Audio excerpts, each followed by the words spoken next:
Olá para você que nos acompanha, está começando mais um episódio do Porta Aberta. Eu me chamo Giovana Paixão, estou aqui com outro apresentador, Emanuel Cameli. E aqui nós temos a alegria de receber Rogério Venceslau, ele que tem formação em comunicação. Pode complementar. Comunicação social com habilitação em jornalismo. Comunicação Isso social foi a com minha habilitação graduação, né? em jornalismo, pela Depois- Universidade de Campina Grande, Federal. Isso. Legal. Depois eu tive outras formações e tal, especialização, mas a minha graduação foi em jornalismo. Então, é uma honra estar recebendo o senhor aqui, né? O que- senhor já começou. Você- já tá começando a me inibir, falando senhor. Você aqui que conhece assim muito, né, um jornalista pouquinho, né? Um formado pouquinho. e conhece um pouco de cada coisa, né? É, E como apresentador jornalista do jornal Notícias. Juro Notícias. também, né? Mas como jornalista a gente sempre está pesquisando, né? Porque a gente trata de vários assuntos e acaba que a gente é um generalista, né? Sabe um pouquinho de cada coisa. Isso mesmo. E aqui, como é um porta aberta, né? É, Então pode entrar bastante conhecimento. pode sim. Com quantos anos você ingressou na faculdade? Eu entrei na faculdade com 16 anos, 16. saí com 20. Sempre foi a tua vocação desde criança? Entrei com 16, saí com 20. Eu me formei em 2000, né? Quer dizer, tem 24 anos que eu sou graduado. Só que com 16 anos, eu já era locutor de rádio. Eu comecei a Começou muito atuar cedo. na área com Uhum. 15 anos. Eu já era locutor de rádio, fazia esse programa de música e tal, principalmente programa jovem. Então, assim, eu já entrei na faculdade em função do que eu já fazia e do que eu gostava, porque eu sempre quis ser comunicador. Nunca tive dúvida do que eu ia fazer na vida. Como que tu entrou na rádio pra fazer programas, assim, Foi com assim. 15 anos já? Pela vontade de fazer isso, eu me aproximei do meio. Na época eu morava lá em Campina Grande, né? Uhum. E lá tinha algumas emissoras de rádio, igual aqui, né? Aquelas emissoras muito populares e tal, e tinha os locutores que eram muito populares, e eu acabei fazendo amizade com essa galera.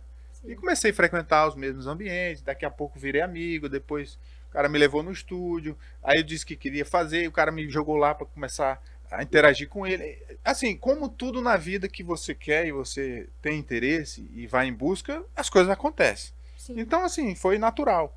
E aí, quando eu entrei no ar pela primeira vez, eu sofri um pouco, né? Evidente, porque né, eu era muito jovem e você falar ao vivo, né, para milhares de pessoas, realmente, na primeira vez eu travei. Isso foi depois de formado já? Não, já antes de formado. Nossa, Eu tinha 15, 15 né? anos. 15 anos. Mas já assim, de depois com o tempo você vai se habituando, vai relaxando, Uhum. vai tendo mais domínio daquilo que você faz. Aí É pronto, verdade. daí pra frente foi só no que eu trabalhei a vida inteira. Claro que era uma época totalmente diferente, né? Porque Uhum. hoje a gente tem isso aqui, por exemplo, um podcast. Isso não existia naquela época. Internet. Primeiro porque a internet ainda estava começando. Sim. Rede social não existia. Uhum. Telefone Orkut. móvel. Orkut foi muito depois. Telefone móvel era coisa de ficção científica. Telefone celular, você fazer uma chamada de vídeo aqui, falar com Emanuel lá nos Estados Unidos, pô, isso era coisa de filme. Então, eu atravessei diversos momentos da comunicação e eu sou assim um privilegiado, porque eu alcancei essa transição toda da pré-história, do analógico para o digital, para o instantâneo, para o que a gente tem hoje, que é uma comunicação global, instantânea. Sim. E aqui com um instrumento como esse, um podcast, você fala para o mundo inteiro. Às vezes um corte meu aqui, ele pode viralizar na rede social e eu ficar famoso no Brasil inteiro da noite pro dia. Sim. Isso já aconteceu diversas vezes com outras pessoas, comigo também. Mais para frente a gente conta esses episódios. Mas enfim, a realidade da comunicação hoje é completamente diferente. É tanto que a formação profissional hoje para um comunicador, ela também é completamente diferente. O que eu estudei na faculdade nem se aplica mais na realidade hoje, com algumas exceções, entendeu? Uhum. A parte técnica, por exemplo, quase toda foi abolida, né? Porque hoje você tem o quê? Uma edição num programa de computador. Tudo hoje é o computador que faz, né? Inteligência artificial também. Inteligência E artificial. como é que fazia as edições antigamente? Se fosse jornal impresso, você tinha que fazer manualmente. Você tinha uma régua grande, assim, uma mesa tipo aquela de arquitetos, aí você ia planejar o jornal. Você lembra, não sei se vocês alcançaram, jornal de papel. Já. Sim, já Pois vi. é. Então aquilo ali a gente desenhava, planejava onde que ia ficar a fotografia, tudo manual. O próprio jornalista que Fazia idealizava isso também, o- diagramava. Quando eu comecei a trabalhar em jornal impresso, assim que eu saí da faculdade, eu era responsável por uma página inteira de jornal. Eu fazia a área policial. E eu nas primeiras vezes, tremi muito porque eu achava que eu não ia dar conta. Eu disse, como é que eu vou escrever uma página inteira? Meu Deus do céu. Mas é aquilo que eu falei, sabe? Você vai tentando, e você chega numa condição razoável de exercer qualquer atividade. Tudo é hábito e treinamento.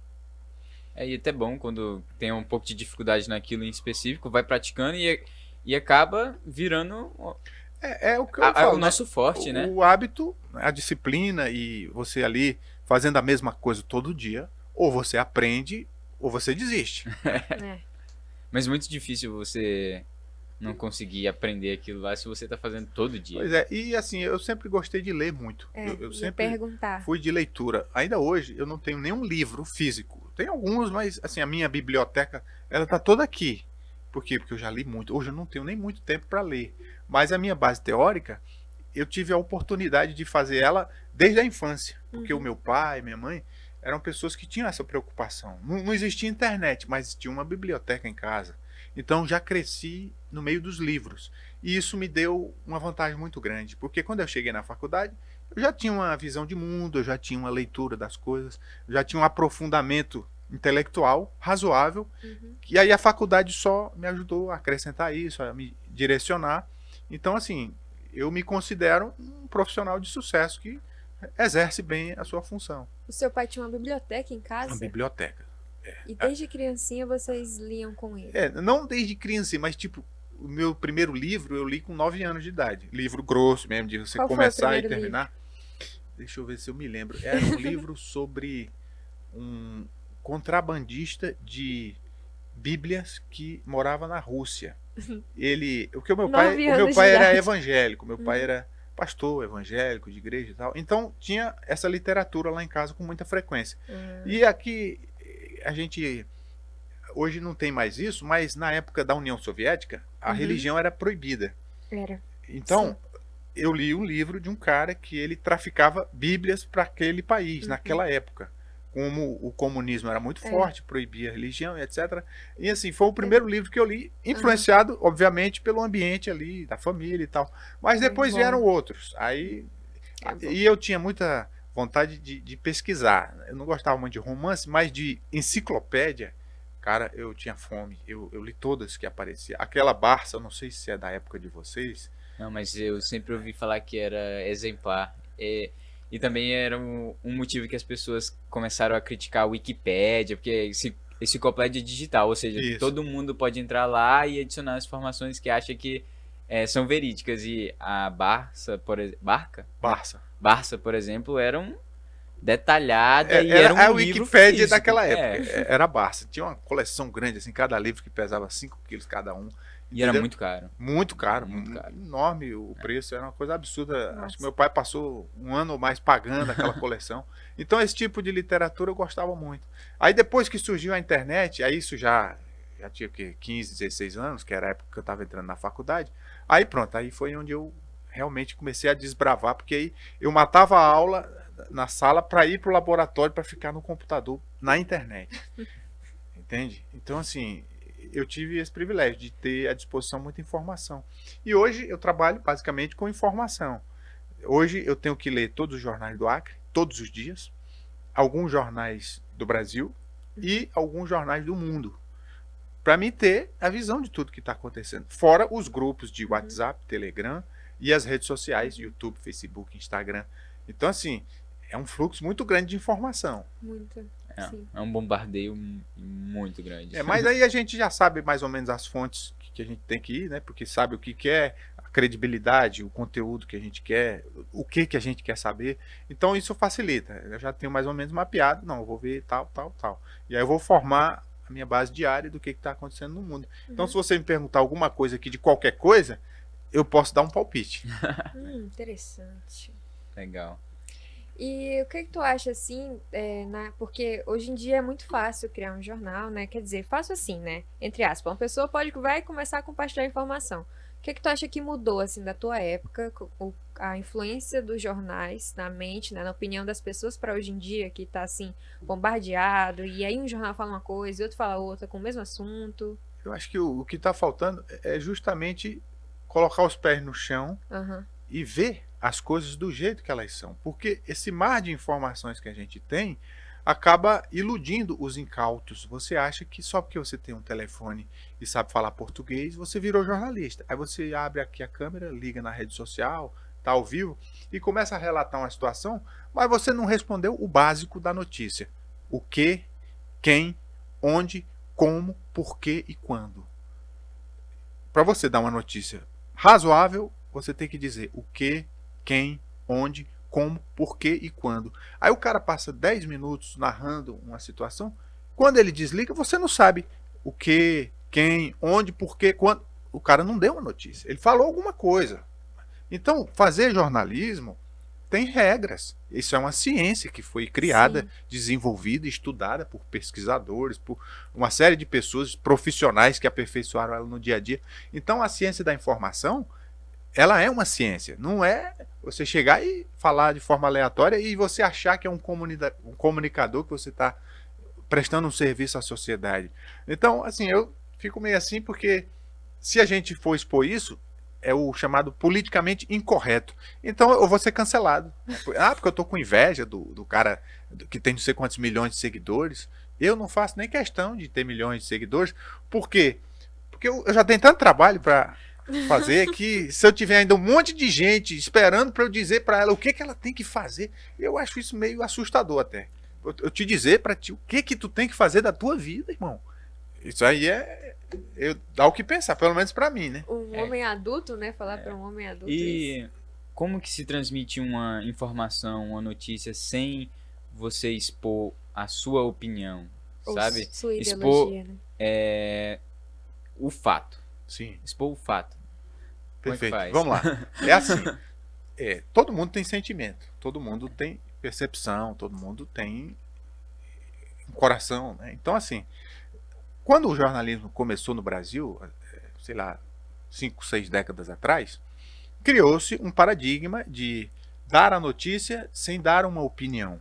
Isso permaneceu durante muito tempo, né? E os grandes conglomerados de mídia assim o fizeram até a internet chegar e popularizar, facilitar o acesso tanto para quem consome quanto para quem distribui, e automaticamente quebrou esse paradigma.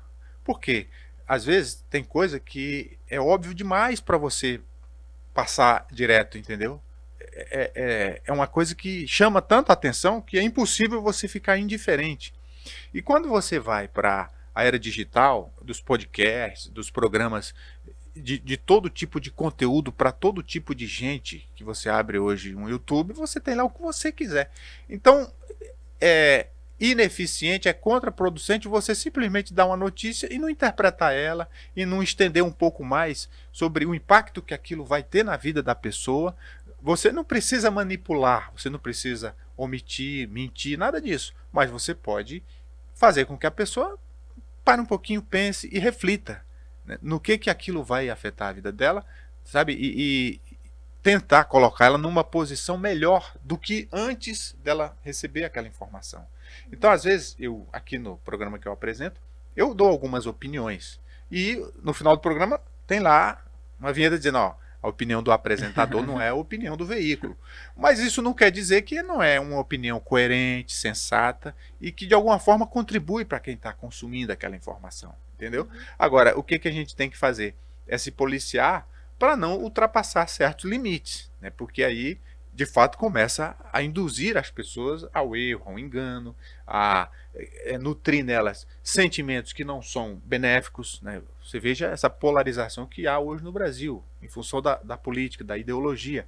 Eu acho que isso aí não é bom. Então, eu não vou por essa seara aí, eu não entro nessa polarização extrema de fulanizar tudo, de utilizar os ismos como a solução dos problemas da sociedade, sabe? Eu faço muito claramente essa distinção.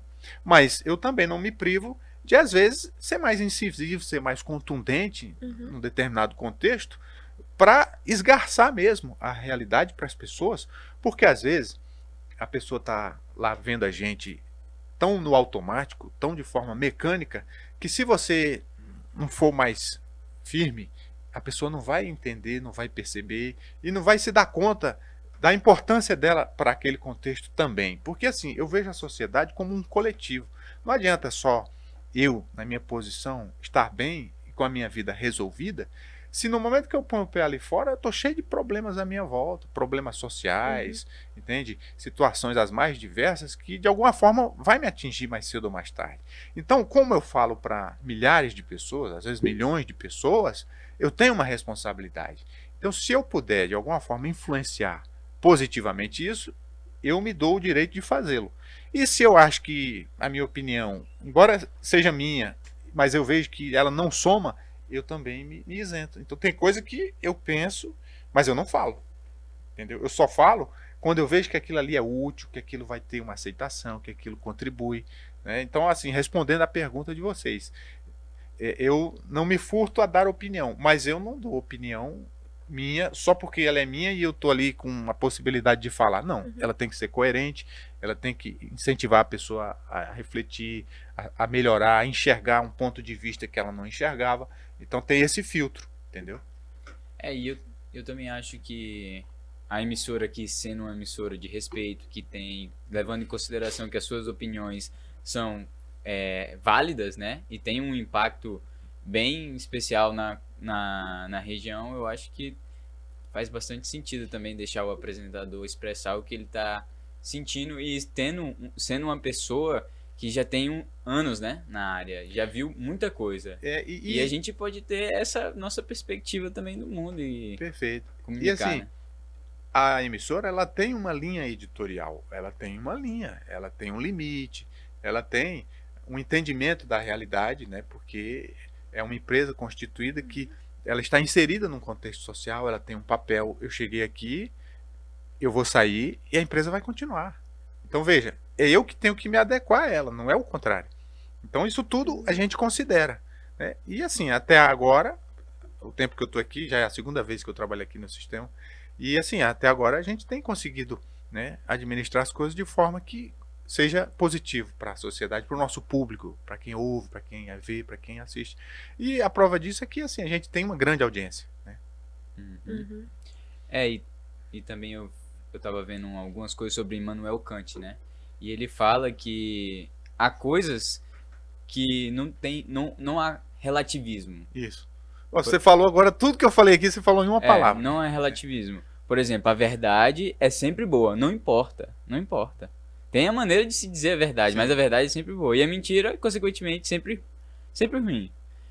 Há muitas vezes que a gente vê as pessoas falando assim, seja mais leve, seja mais gentil, fale de uma maneira mais suave, uma verdade escondida, né? É o que o pessoal fala que é um pouquinho, assim, não sei dizer tão adequado para a sociedade atual, mas é uma mentira branca, né? Sim, a mentira boa, né, que eles querem falar.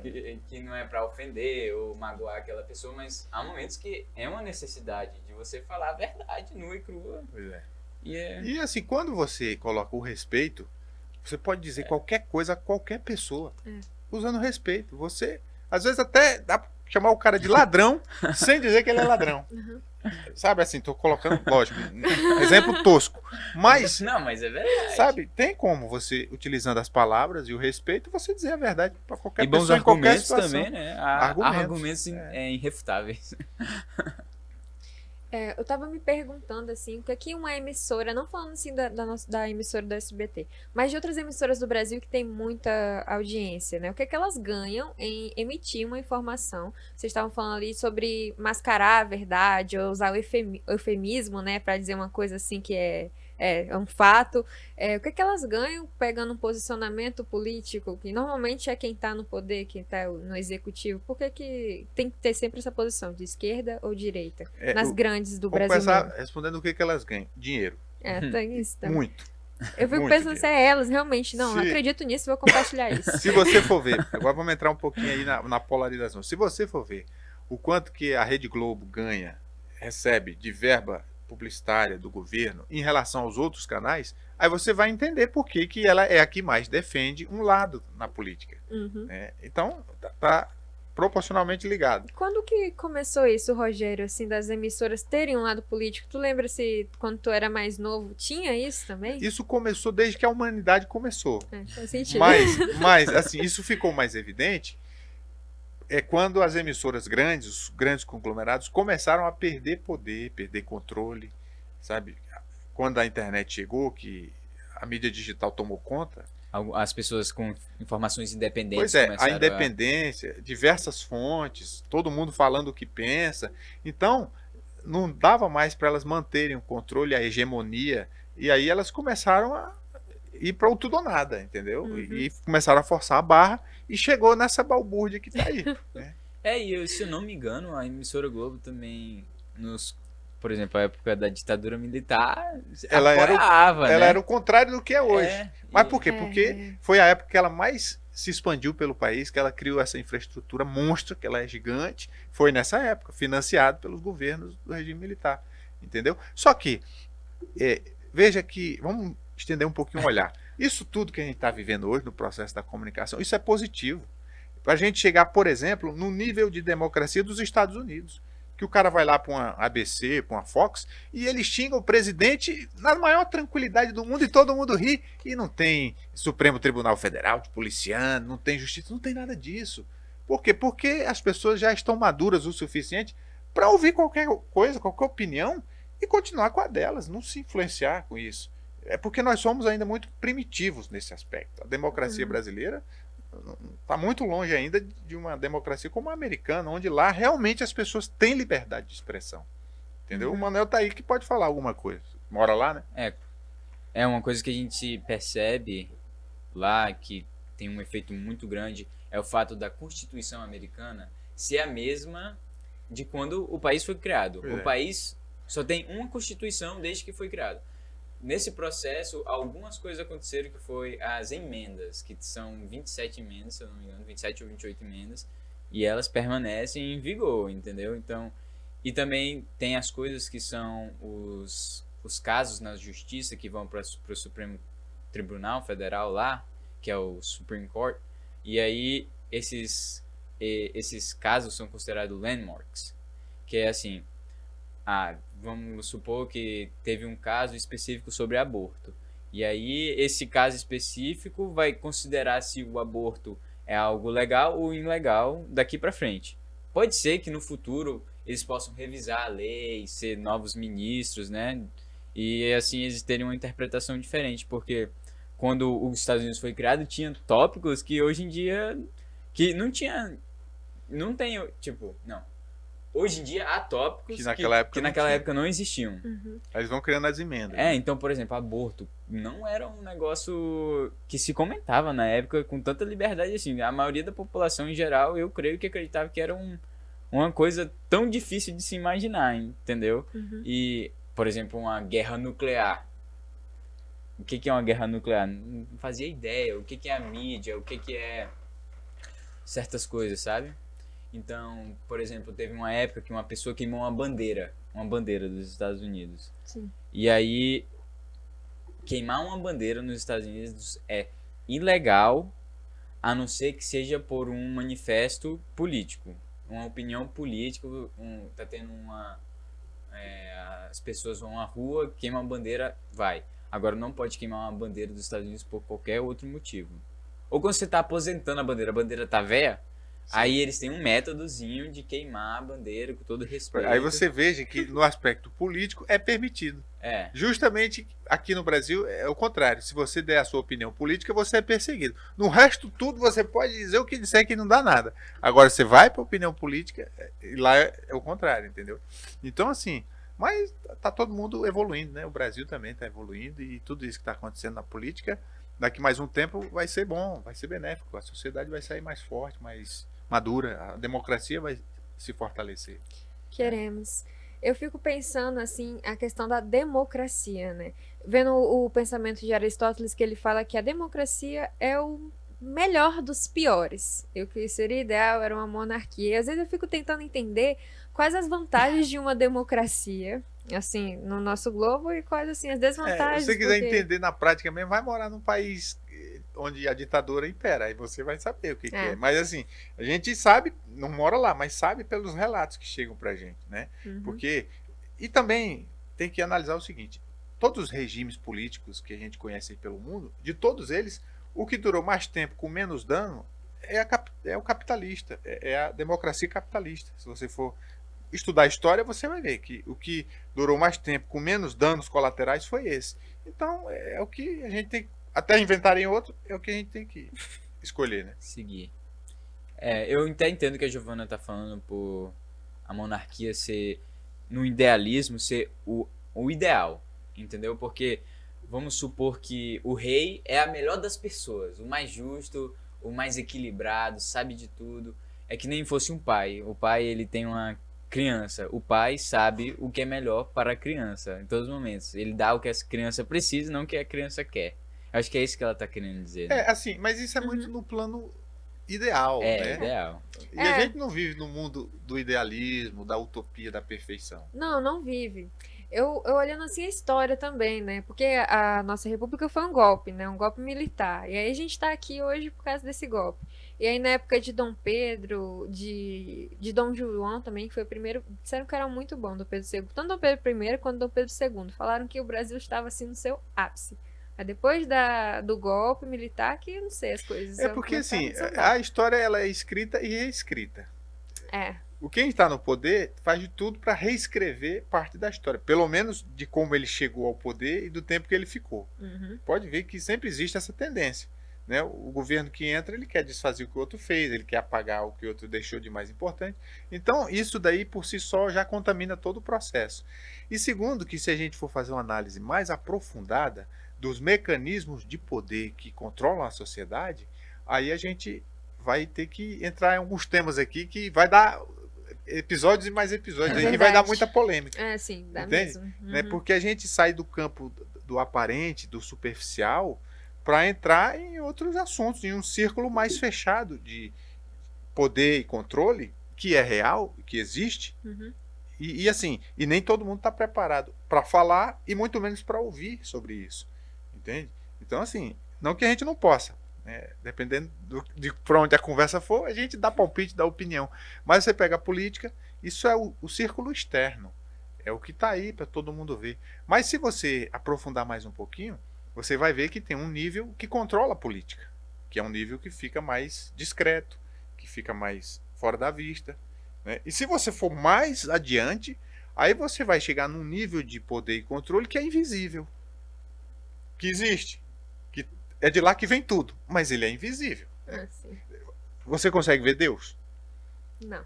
Você consegue ver Deus? Assim, a pessoa dele, ele fazendo alguma coisa? Não. Mas você duvida que ele existe? Não. Então, eu tô fazendo uma comparação. É por aí que a coisa Tipo funciona. o vento, a gente não vê o vento, Pois mas é, sabe que tá entendeu? lá. Então, assim, cara, isso aqui é um assunto mais vasto e mais complexo. Não, mas é vasto mesmo. Eu que só possa perguntei existir. porque você estava falando de democracia e aí eu fiquei pensando, nossa, democracia lá nos Estados Unidos e a democracia no Brasil, realmente aqui a gente não tem liberdade para expor tudo. Só o que convém e aí fica naquela cortina de fumaça. E eu fico pensando que aqui é tanta coisa, eu não sei como é que é lá nos Estados Unidos, né? Mas aqui tem tantas ideias de grupos sociais, de defesa da democracia, defesas das minorias. Mas isso é tudo narrativa. Isso é tudo narrativa. Porque, assim, é democracia se, por exemplo, eu usar os meios de comunicação para influenciar o teu comportamento e tu escolher esse ou aquele candidato? Isso é democracia? Não, porque você tá implantando uma ideia Pois na é. cabeça da pessoa. E é isso que as narrativas fazem. Interessante. E uma coisa que eu me lembrei agora também é que é muito interessante que você falou, porque o que a gente percebe do poder, né, que quando ele vai passando de um grupo ao outro, sempre há essa vontade, esse desejo do grupo que pega querer desfazer tudo que o outro grupo fez. Uma obra começa, aquele governo não vai terminar para que os créditos não sejam dados àquela outra pessoa que teve a ideia de começar, né? E aí eu tava lembrando que lá nos Estados Unidos, né, o primeiro presidente dos Estados Unidos, George Washington, ele foi escolhido pelos membros, os pais fundadores que eles chamam, né? E ele foi escolhido como primeiro presidente. E eles queriam que o George Washington fosse o rei, imperador. Que ele, por toda a vida dele, ele que comandasse os Estados Unidos. E ele negou. por acreditar verdadeiramente numa república democrática. E aí eu fico pensando, né? Agora É um sim, grau, né? cabe a cada um de nós, como cidadão, estudar, observar e perceber tudo isso. E formar sua própria opinião e não ficar à mercê de tantos interesses.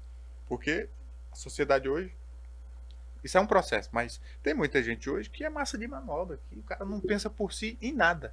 Nada, nada, nada. Uhum. Ele não tem decisão própria, ele não tem opinião própria, ele segue a manada. Então, esse tipo de gente acaba se tornando vítima. De alguma forma, vai ter um preço isso daí. E mais cedo ou mais tarde, ele vai ter que encarar a realidade e ele não está preparado para isso. Entende? Então, assim, cada um que cuide de si nesse aspecto. É isso, uma coisa muito interessante que ele falou também mais cedo, que relaciona com isso aí, agora que o senhor estava falando que quando o senhor estava crescendo, o senhor teve uma disponibilidade de conhecimento, estava disponível para o senhor, Sim. na sua casa, e eu senti que o senhor falou que, você falou que esse conhecimento primário, de como intelectual, de como entender o mundo, você recebeu em casa, e chegou na universidade e só foi aprimorando, adicionando, então já tinha um aspecto, né? Já tinha assim um quê de entendimento da realidade no seu ponto de vista. E aí achei interessado, eu fiquei bem interessante que relaciona com isso daí também, de que uma pessoa não tem um tanto de conhecimento e acaba se levando pelas ideias, né? Talvez porque no começo da vida, que eu acho que é o período que a pessoa está mais suscetível a receber informação e meio que É formar, dar o rumo ali. dá o Pra onde rumo. o cara vai, né? Isso cabe muito aos pais, né? Aos pais. Por exemplo, vocês dois são privilegiados, porque tem famílias que têm essa visão, que têm essa preocupação e que estão preparando vocês para esse mundo. Porque esse mundo que está vindo aí, ninguém sabe como é que ele vai se comportar. A gente tem mais ou menos ideia pelo rumo que a gente está seguindo e pelo que a gente está vendo no horizonte. Mas dizer mesmo como é que vai ser, porque você vê a evolução da tecnologia, sabe? A gente não alcança mais. A inteligência artificial, cada dia que eu vou me atualizar sobre isso, eu me surpreendo mais. Por quê? Porque hoje eu já posso fabricar vozes, rostos, sabe? Eu posso colocar qualquer um de vocês. Se você fazer um vídeo aí de 10 segundos falando alguma coisa, eu posso pegar esse vídeo com a sua imagem, com a sua voz, e fazer você falar qualquer coisa como se fosse verdade. Sim. Não dá para detectar olho nu que aquilo foi fabricado. Então veja que estou falando só da comunicação, que é a minha praia. E se você for para a ciência, para a medicina, né? Se você for para a tecnologia aeroespacial, sabe? Então tem coisas assim que a gente não faz ideia do que vem por aí. Então assim, eu acho assim que hoje as crianças que estão nascendo hoje, elas são pessoas completamente diferentes de nós do ponto de vista dessa percepção da realidade, porque elas estão nascendo em outro mundo. Quando eu nasci, falei no início da conversa, não tinha telefone celular.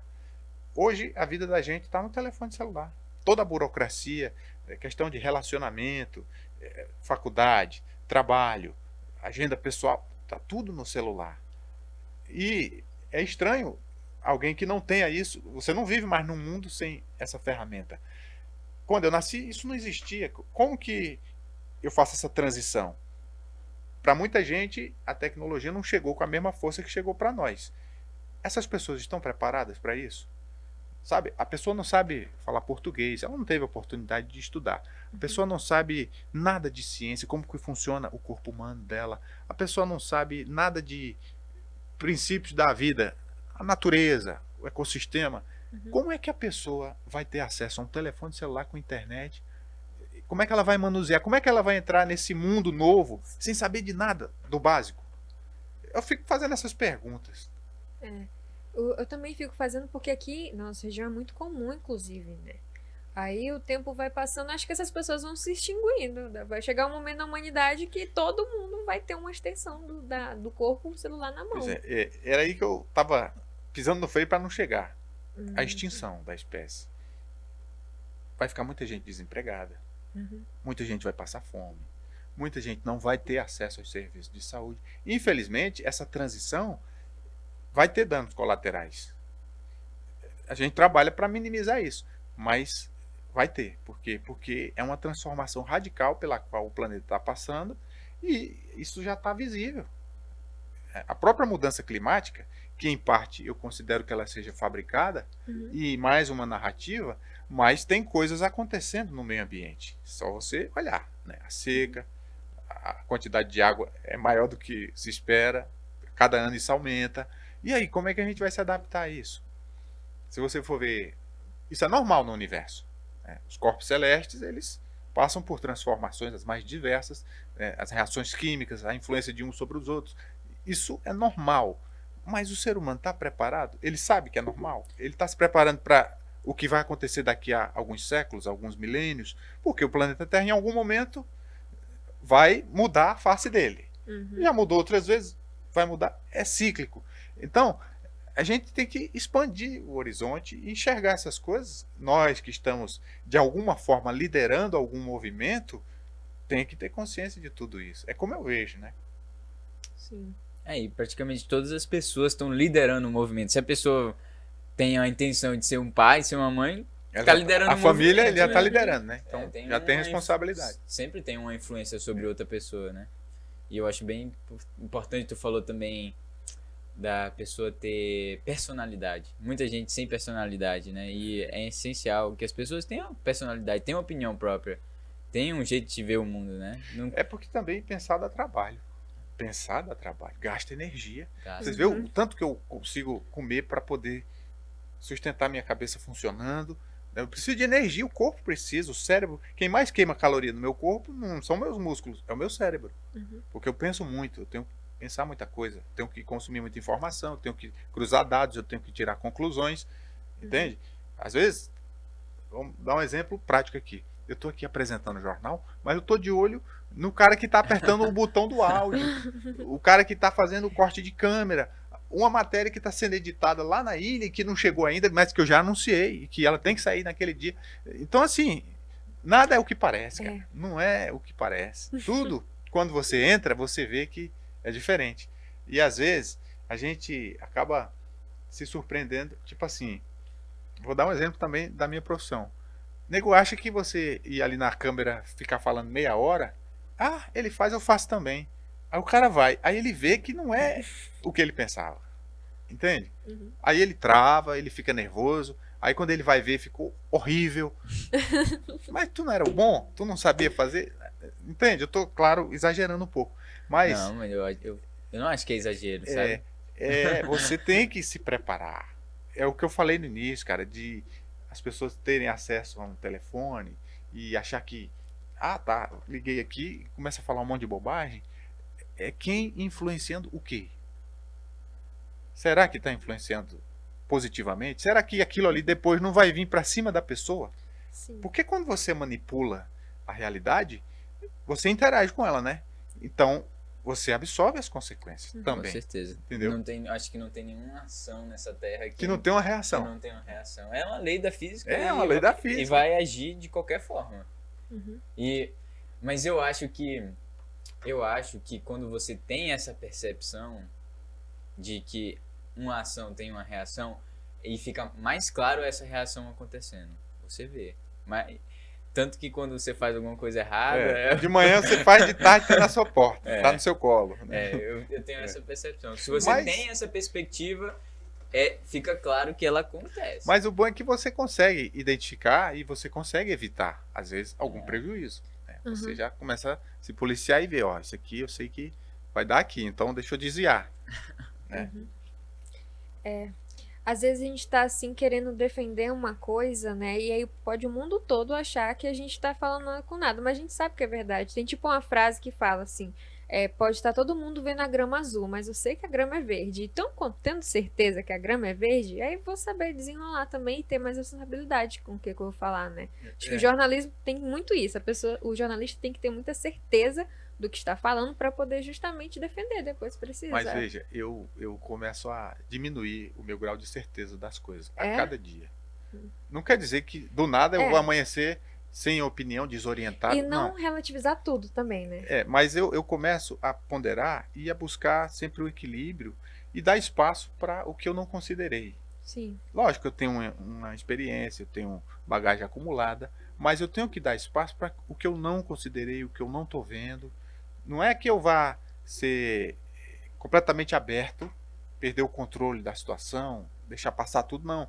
Mas é eu ficar com o meu radar ligado aqui, ó, vendo alguma coisa que eu não vi ainda. Saber que a gente não sabe de tudo. Entende? Então isso daí me ajuda bastante, porque às vezes eu deixo o espaço aberto e uma solução chega, uma resposta chega e coloca as coisas num nível que eu não imaginava que poderia, um nível acima. Às vezes eu tô com um problema na vida pessoal e na vida profissional. Eu quero resolver, mas eu digo, deixa quieto aí, eu só quero resolver, deixa ele aí que daqui a pouco vai aparecer a resposta. Aí eu relaxo e vou fazer outra coisa. Daí a pouco a resposta vem com facilidade. O fluxo traz a resposta e aquilo meio que se resolve sozinho. Sim. Eu só vou lá e, não, é isso aqui, tá. Entende? Então, de um certo momento da vida em diante, eu comecei a fazer isso e assim, não é para qualquer um, não é a qualquer hora. Só chega quando tem que chegar na vida de qualquer um. É que você atingir um certo grau de experiência, de esforço, que a vida acaba lhe recompensando. Não, vou ajudar isso aqui que eu tô vendo que ele tá se esforçando muito, já apanhou pra caramba, começar a facilitar as coisas para ele. Isso eu consegui, assim, depois de adulto, depois de bater muito cabeça, depois de, sei lá, entrar na casa dos 40, entendeu? Até então, eu tinha coisa que não ia de jeito nenhum, eu batia a cabeça, não conseguia fazer, não conseguia entender. E depois de um certo tempo, naturalmente, aquilo ali caiu a ficha, virou a chave, aquilo não é mais problema. E hoje está resolvido. Eu já estou em outro nível, já estou com outras percepções mais avançadas, com coisas que já estão muito além. E esse movimento de evolução é a evolução da vida, é você ir galgando os patamares e consertando dentro de si aquilo que ainda carece de um reparo e construindo dentro de si para que você se torne pleno, né? Que eu acho que é o objetivo de todos nós aqui na Terra, evoluir ao ponto de se tornar pleno, né? E ir para um patamar que a gente ainda nem conhece ainda, né? De existência, que eu creio que é assim que funciona. Eu também acho, por aí também. Tem aquela frase, eu esqueci de quem fala, mas é assim, eu posso não concordar com você, mas eu defenderei até o fim o direito de você dizer o que pensa, né? Eu acho que é muito isso, conviver em sociedade é assim, a gente saber, cada um tem sua opinião, tem sua vivência, mas não impor as nossas ideias na pessoa, né? Saber também de onde vêm as nossas ideias. E o jornalismo combina com tudo isso. E eu pergunto agora na sua vida de faculdade. Hoje em dia, né, as faculdades, elas já têm, assim, muitas faculdades têm teor ideológicos.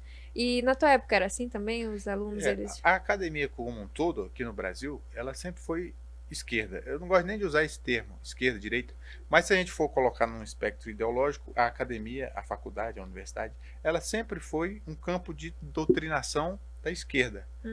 Pelos métodos, pelas referências biográficas.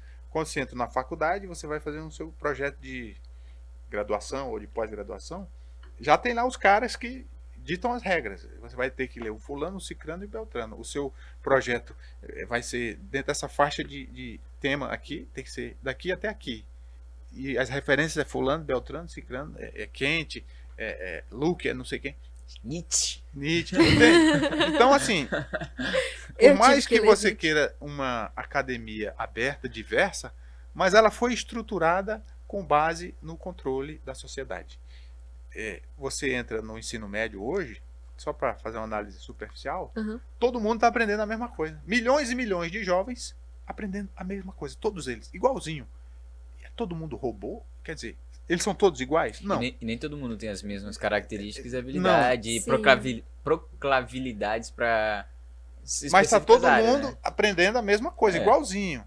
Veja que há uma incoerência muito grande aí. Aí entra a questão do ensino doméstico, né, da homeschool e essas coisas todas que agora estão vindo à tona, porque a sociedade está percebendo que não vai mais funcionar, não vai mais funcionar desse jeito. Por quê? Porque todo mundo está vendo que a sociedade é diversa. Então, a realidade vai ter que ultrapassar esse paradigma. E como tu lidava com isso na faculdade? Vendo Voltando aí para a pergunta.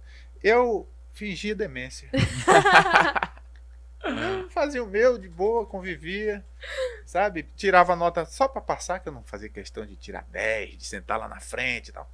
Eu já sabia o que eu queria. Eu percebi que isso na faculdade também não vale muito a pena, né? Porque pra gente tirar um 10, a gente tem que falar justamente o que o professor tá querendo que a gente fale. Às vezes eu falava só por diversão. Eu dizia, eu vou tirar um 10 nessa prova. Aí eu ia Aí- lá, falava tudo que o professor queria ouvir, aí o professor me dava 10, me elogiava em público, e eu achando, "Pô, ele acredita mesmo." É. Esse já é uma capacidade, acho muito legal, de você entender o psicológico das pessoas e usar isso pro A seu seu favor. favor. Assim, claro, não abusando, né? Mas, pô, se eu posso me favorecer um pouco nessa situação, eu realmente tô precisando, eu acho que vale, cara. Pois é, então isso é convivência, cara, é jogo de cintura, porque no mundo você tem que ter isso. Se você não tiver essa maleabilidade, você não dá um passo no mercado de trabalho, porque a faculdade é uma ilusão, mas a gente precisa dela, Sim.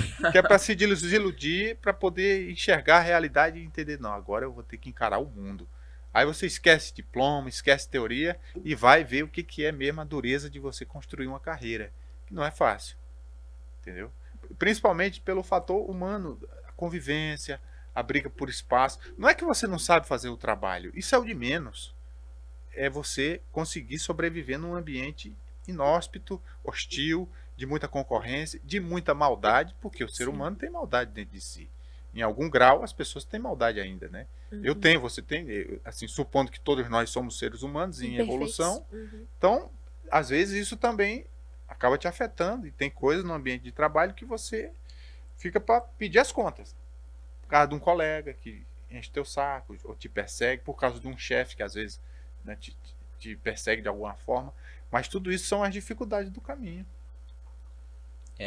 Eu tava querendo fazer um comentário sobre uma coisa que tu falou, né? Que tu foi chegar assim a se deixar relaxar quando um problema tá acontecendo logo após os 40 anos, passou essa Quando eu vida. entrei, depois dos 30, né? Entrei Depois na dos casa 30. E aí eu tava pensando aqui comigo mesmo que esse é um problema que eu lido no dia a dia, com eu ser muito ansioso e nervoso em relação a coisas que eu não posso fazer nada em relação a isso. Não pode controlar. Eu não posso controlar. A minha parte já foi feita, agora eu só espero, entendeu? Mas tu já tem a consciência disso. Eu tenho uma consciência Já disso. uma evolução. Mas aí é mais um sofrimento, porque eu me vejo fazendo isso, entendeu? E aí eu fico nesse, como é que falam? Nesse paradoxo. Mas eu vou escapar o paradoxo. Não, mas veja o lado positivo. Você já está percebendo que isso existe. Então você já está um nível acima, porque você já não é mais vítima inconsciente desse gatilho mental, né? Você já está a um passo de sair fora. É mais um tempinho aí, você já está de boa em relação a muita coisa. Pois é, eu quero ser isso aí, de boa.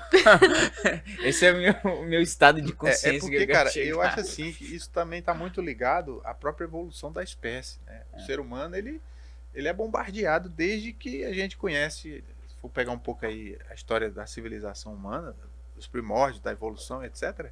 Poxa, o ser humano, ele apanha demais, esse planeta aqui, ele é muito hostil. O modo de vida coletivo que a gente adotou e que nós somos forçados a isso, obriga a gente a estar todo tempo na defensiva, a querer estar se antecipando aos problemas, a querer estar se sobressaindo de alguma forma para se defender, né? Por quê? Porque a nossa sociedade tem uma cultura de violência e de agressão e um instinto de autodefesa muito forte, extremo. O ser humano se você for ver assim, no geral, tem as particularidades, mas no geral a gente pensa primeiro em nós, né? Um exemplo bem tosco, né? Dois exemplos toscos. Você está aqui dirigindo seu carro e tem alguém que você gosta muito do seu lado. Na hora que você vai bater em alguma coisa, você vai livrar você. É instintivo, não dá tempo de pensar. Você vai livrar você. Quem estiver do seu lado, é mais ou menos isso daí. Então, isso tudo leva a gente a estar sempre agindo nesse modo defensivo, de querer já se antecipar, de querer já garantir uma segurança, garantir uma vantagem e tal. Mas aí foi onde caiu a ficha para mim, de eu entender que eu também preciso confiar no processo. Porque tem alguém mais forte do que eu. Sempre tem. Então, quando eu bato nesse paredão, aí eu digo, pô, mas se é mais forte, então eu também não vou levar o peso sozinho, né? Então aí você começa a entender que tudo faz parte de um todo, né? E que tem ali o fluxo que, se você estiver fazendo o que você tem que fazer, na hora certa, a outra parte vai fazer o que ela tem que fazer, entendeu? Então isso te dá paz, pelo menos para mim, né? É. E essa questão da paz remete muito ao campo espiritual, né? Desse lado onde a gente trabalha o nosso sentimento, né? A nossa índole, aquilo que diz muito respeito às particularidades humanas da fé, por exemplo, entende? Então, não dá para você ir só para o trabalho e focar só nisso, se você não tiver esse outro lado também dando suporte. Então, isso aí me ajuda um tanto, sabe?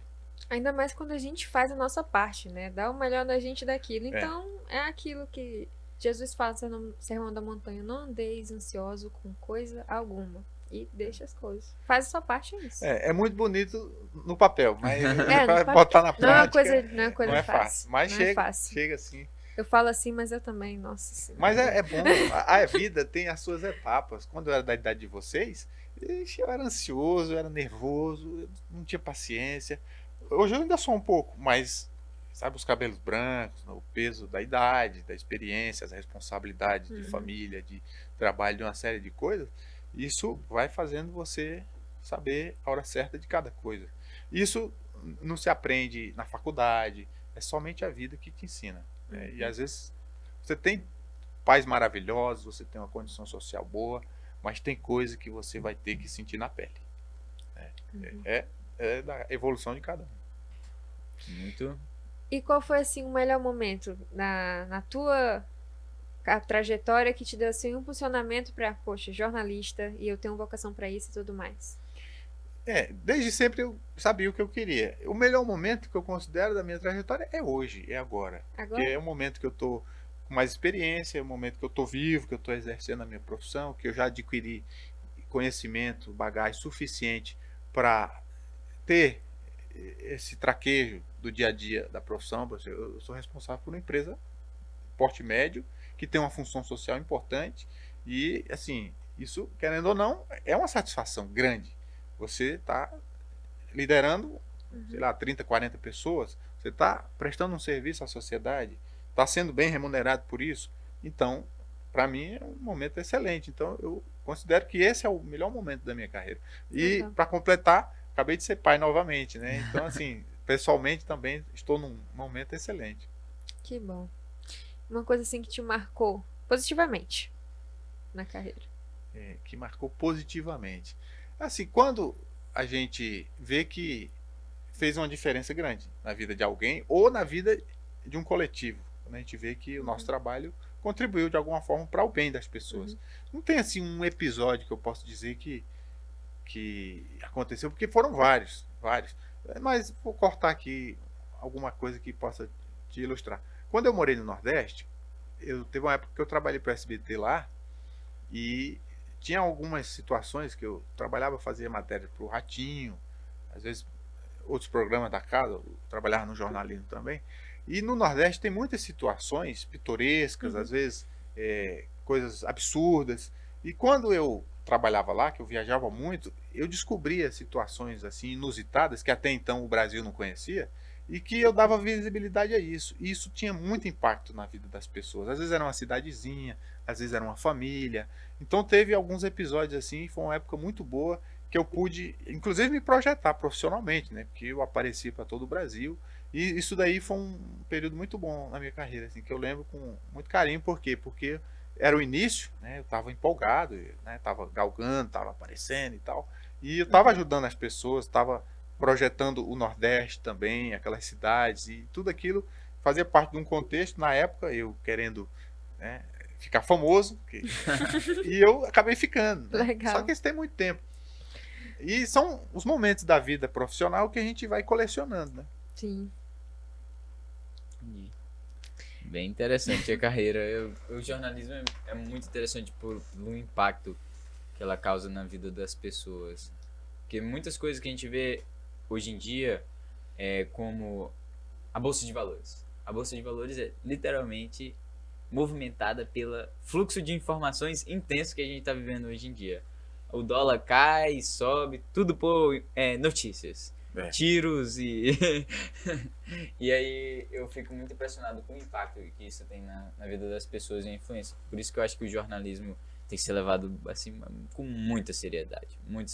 E fico bem triste quando vejo um jornalismo incompetente que fica tentando manipular a consciência das pessoas e fica causando impactos muito grandes, polarização, divisão, acaba interferindo no relacionamento familiar das pessoas, que é o que eu mais vejo, família por conta da polarização política se separando. Não quero mais ver aquela pessoa, nunca mais eu quero ver a cara dela, não confio nela, é idiota, não sabe de nada. Mas isso é um teste para as pessoas também.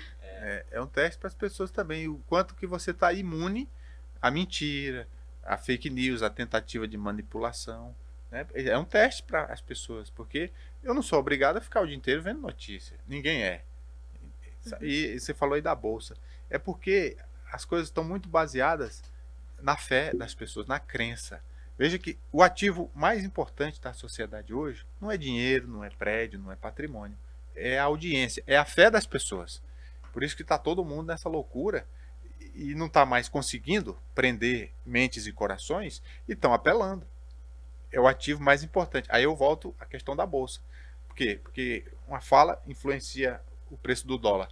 Porque dependendo do que quem falou, isso vai fazer as pessoas mudarem o seu comportamento. E a mudança de comportamento vai influenciar no valor daquela empresa X. E vai alterar o preço da ação dela, e isso vai refletir no dólar.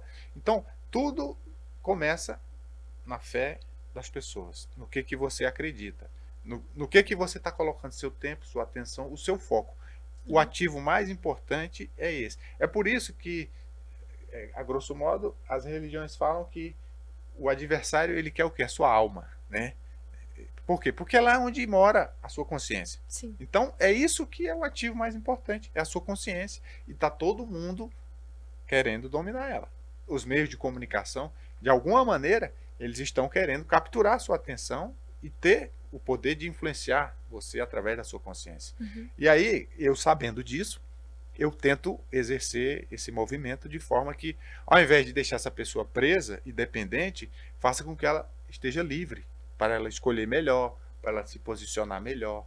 Entende? Então eu faço da minha profissão uma maneira de munir essa pessoa de informações para que ela possa se livrar de alguma coisa que vai prejudicar ela. Né? Seria isso. Aí tem gente que não acredita em fé, né? Pensa que a realidade é só racional, simplesmente material, físico, consequências do assim, um movimento aqui nesse mundo que a gente se vê, né? Mas não, a fé realmente move montanhas, né? É o que sustenta tudo em pé. Né? Porque se você hoje for ver a física quântica, ela já tem instrumentos e pesquisa suficientemente pronta, comprovada, de que o observador influencia a experiência. É tipo assim, eu estou olhando para essa mesa, ela só está aqui em pé, fazendo a função dela, porque nós estamos acreditando que ela é uma mesa que está aqui fazendo a função dela. Se todo mundo, no mundo inteiro, se convencionar de que essa mesa não existe, ela não vai existir. Pelo menos é isso que prova a física quântica. Quem quiser pode dar uma googada aí para ver que o Rogério tá falando besteira. Não, né? Então é onde eu falo que a fé é o que move tudo. É você acreditar que aquilo ali é aquilo ali daquele jeito e aquilo vai ser aquilo daquele jeito. E a física quântica comprova que o observador influencia a experiência. Então, tá explicado. Antes, quando eu era mais jovem, eu ficava procurando maneiras de progredir, evoluir, vencer e tal. Aquela literatura de autoajuda e tal. E vinha muita questão assim, tipo, pensamento positivo, foco, fé. E eu não entendi, mas como que isso vai resolver meu problema? Hoje eu entendo que é você colocar energia e colocar fé naquilo que você está fazendo e usar a física quântica ou a física convencional a seu favor. Realmente é assim que funciona. Mas até eu entender isso demorou muito. Então, eu cheguei naquele patamar de percepção das coisas que, se eu acreditar, sinceramente, se eu fizer o movimento necessário para chegar naquele objetivo, eu vou chegar naquele objetivo. Entende? É profundo isso aí, no sentido que se a gente tem realmente vontade de alcançar algo e disposição para fazer isso, alcança, né? Mas tem que ter disciplina, tem que ter foco. A gente tem que abrir mão de algumas coisas. Eu acordo cedo, eu durmo tarde. Às vezes eu me privo de algumas coisas que eu poderia ter na minha vida hoje, né? Seja de frequentar um ambiente, sei lá, comer uma comida diferente, ou fazer uma viagem. Às vezes eu me privo de certas coisas em função de outras que eu quero e que eu consigo, mas fazendo o que eu tenho que fazer, entendeu? Entendi. Sim. Agora, sim, uma pergunta meio aleatória que eu tava pensando. Será que faz parte também da condição humana de que as matérias que dão mais engajamento são aquelas matérias trágicas, um teor ruim, assim? Uma coisa interessante que faz assim, o ser humano pensar, não alcança muitas pessoas na sociedade. Por que será isso, hein? Mas eu acho que é questão de frequência, hábito. O ser humano ele é uma máquina de aprender. Se ele começar a aprender coisas inúteis, ele vai achar que as coisas inúteis é o que serve São para ele, importantes. é o que atende a necessidade dele, é meio que por aí, entendeu? Uhum. Porque se você começar a oferecer para as pessoas, vamos lá, vamos aqui na parte musical, né? Uhum. Colocar. A gente vê que as músicas que tem aí nas rádios, nas redes sociais, geralmente são músicas muito rasas, muito superficiais e muito perigosas até. Apelativas também. Apelativas para a sua formação cultural, intelectual, emocional, elas são perigosas. Filmes, séries. Se você começar a oferecer para as pessoas músicas que tenham outro tipo de conteúdo, elas vão começar a absorver isso. De início não, mas se você pega uma criança e começar a oferecer para ela literatura de qualidade, música, filme, produtos culturais que agregam valor, que traz para ela crescimento pessoal, ela vai crescer em outra direção. Ela vai resultar num jovem como vocês, como eu, né? Assim, não estou querendo ser melhor do que ninguém, mas eu acho que hoje, ocupando a função que eu ocupo, fazendo o trabalho que eu faço, eu não preciso provar para ninguém que eu tenho alguma utilidade. Eu não sou um inútil. Uhum. E a gente sabe que tem gente na vida que é inútil, que só dá trabalho, que só dá despesa, que só dá problema. Mas Faz passa sentido. por tudo isso que eu falei. Faz sentido. Ver assim, é uma coisa assim muito interessante, porque ver no Spotify, ver na Netflix, assim, os grandes acessados, é só coisa desse sentido, né? Mas é porque a sociedade foi direcionada para isso. Os jovens hoje, a maioria, eles não tiveram acesso. Essa que é a verdade. Por quê? Porque eles já estão inseridos num contexto social que não permitiu isso. Os pais já tiveram essa formação nessa direção. Então os filhos é meio que no automático. Mas eu fico pensando dessas coisas da música e tipo de conteúdo que as pessoas consomem, né?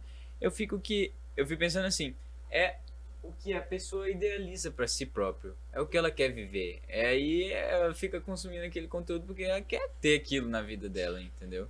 É um objetivo. Mas Ou quer veja, escapar ela não também da conhece, ela não realidade. conhece Ela outras não, coisas. eu diria que ela não conhece o que é verdadeiramente bom pra ela, entendeu? Mas o que ela acredita que é bom pra ela e o que significa um ápice na vida é aquilo. Mas Aquilo entram dali. as questões biológicas também, porque quando você cria uma dependência, sua mente, seu corpo cria uma dependência de determinado estímulo, o seu corpo fica pedindo aquilo. Então tem música ruim que o cara fica tão viciado, juntando com as emoções negativas, com os problemas que ele tem, que essa música ele fica viciado e fica dependente. Depois ele só vai querer ouvir aquele tipo de É música. como se fosse um escape das coisas difíceis da realidade, porque a realidade é muito difícil, né? E aí a gente fica querendo correr da dificuldade, aí quando vê uma música que te dá muito estímulo positivo e deixa teu cérebro lá em cima, e fica uma coisa viciante mesmo. Tanto isso pra música, pra série, filme, que te mostra uma realidade totalmente diferente, totalmente perfeita, só de prazeres e tudo mais. Mas é onde tá. Você tem que ter os pés no chão. Você tem que ter disciplina ou ter que ter alguém que te puxe para a realidade e que te ponha um limite. Porque senão você vai escapar do mundo real e você vai uma hora encontrar com a realidade e não vai estar preparado para ela. Né? E aí é onde entra a questão da formação, né? Dali do papel dos pais, dos lugares que você frequenta, do grupo social ao qual você é inserido. Por quê? Porque na fase de formação da personalidade, que é criança, jovem, você está muito vulnerável. Então você tem que ter mente forte para viver nesse mundo sem se deixar influenciar por tudo isso. Isso é uma coisa que eu acho essencial mesmo. E uma coisa que eu também acho que relaciona muito bem com esse assunto é a dor, né? A dor. Eu sinto uma necessidade que a dor exista, sabe? Num certo ponto. Eu não tô querendo dizer que eu quero ficar sentindo dor toda hora. Mas eu sinto que a dor, ela ensina muita coisa, como você falou antes, que todo mundo tem que passar por uma situação para verdadeiramente aprender. Aí eu fico pensando que a dor tem o seu papel essencial na vida das pessoas também. Assim, eu diria assim, na minha perspectiva, do meu dia a dia, como que eu vejo a dor, né? Como vai fazer um exercício físico e aí tem aquela dificuldade de fazer aquela performance, de correr aquele tanto de quilômetros ou levantar aquela certa quantidade de peso, aquilo lá exige foco, né, determinação e, consequentemente, você vai sentir dor na perna, dor na canela, no dedo. Mas o fato de que você conseguiu passar por aquela situação, chegar no seu objetivo, mesmo passando pela dor, aí que a recompensa vem e é a melhor recompensa que se tem. Melhor recompensa que se tem, porque você lutou para aquilo, né? Pois é, eu acho também que tem assim um componente que a gente não falou aqui, que é uma espécie de predestinação. Esse é um assunto que é muito polêmico até às vezes, mas uma espécie de predestinação mesmo. Por quê? Porque eu fico observando. Tem gente que nasceu na mesma condição social que eu, meio que teve uma trajetória parecida, e que o cara descambou para, sei lá, o mundo do crime, ou não conseguiu progredir em nada na vida, sabe? Não conseguiu sequer ter uma profissão, mas teve uma origem parecida. Por que que os destinos foram diferentes? Escolhas pessoais. Tá, mas é onde mora o X da questão. O porquê disso? Não seria uma predestinação? Divina? Não, até agora eu não coloquei se é divina, se não é. Mas assim, Sim. é como que o cara... É como se ele tivesse um código genético dentro dele que ia fazer ele tender para esse lado lá no futuro. É uma das hipóteses, né? Porque essa hipótese aí, ela fere suscetibilidades, né? Tem gente que acha que isso aí é discriminar ou é querer rotular uma pessoa de melhor que a outra, mas é uma das hipóteses. Eu acho que todo mundo tem tendências mesmo.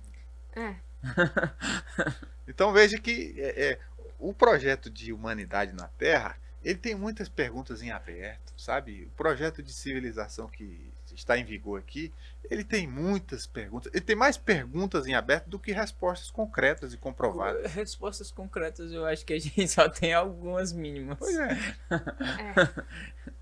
Entendeu? Verdade. Então assim, a gente está aqui conversando sobre isso. Veja que a gente fica mais pensativo, refletindo e procurando um gancho para se firmar do que falar com convicção sobre alguma coisa. É a minha opinião, eu acredito, eu Pois acho. A gente fica Por quê? no campo Porque- da opinião. Porque não se tem comprovação. A gente está vivendo, está aprendendo, e estamos experimentando e vendo se aquilo funciona para nós. Porque às vezes funciona para ti, mas não funciona para mim. Nossa, você agora falando desse assunto me deu uma lembrança tão grande de redação. Porque nunca se pode falar, eu acho, não tem nada disso. É aquilo ali, é uma introdução, a sua solução e qual é o impacto isso que vai ter na sociedade. Você tem que ter uma conclusão e aquilo dali tá certo ou tá errado. E depende do professor, que ele vai te dar a nota, né? Por Ele isso vai não concordar. por isso que no Enem muitos estudantes usam modelos prontos e tiram assim 900 mais. Pois Porque é, é modelo pronto. Resolveu o problema Desenho. dele. Mas isso funciona na prática? Isso vai Então. servir para alguma coisa? É tipo como matemática. Quando eu fazia ensino médio, eu ficava me perguntando, mas por que eu tenho que resolver uma equação desse tamanho? Isso que não serve para nada. Mas serve. Serve para exercitar o cérebro. É ginástica mental. Não é nada mais do que isso. É para você elastecer o seu cérebro ao ponto de, mais na frente, ele conseguir abarcar coisas maiores e que fazem sentido. É uma solução de problemas. Aquilo lá tem um resultado. Certo. 1 mais 1 é 2 e não tem ninguém que vai dizer que não é, né? Ah, vai ter. Mas aí você tá errado. Sim. Mas esse lance de a gente não saber das coisas também nos acaba protegendo de outras coisas, entendeu? Sócrates, só sei que nada sei. Pois é. Então, assim, você ir pelo caminho do meio, né? Procurar ter equilíbrio. Eu acho que é a saída menos traumática. Quando você tá sem rumo, poxa, se eu for muito para a direita, pode ser que dê ruim. Se eu for muito para a esquerda, eu vou aqui pelo meio e tal. É mais tranquilo e tá mais equilibrado com a verdade também. A verdade que você conseguir enxergar, né? A verdade que eu digo no sentido alto da verdade absoluta mesmo, entendeu? Mas aí que tá. Onde é que a gente vai encontrar? Tem um professor meu que fala que nada é natural e tudo é relativo. E eu fico assim Quem é pensando. que tem autoridade para estabelecer a verdade? Só Entre Deus os mesmo. seres humanos É, na Terra. Os mais evoluídos que vieram aqui, né, pagaram um preço muito alto. Sim. Que a gente percebe nas atitudes, no comportamento, um grau de evolução. Pagaram um preço muito alto. Vale a pena?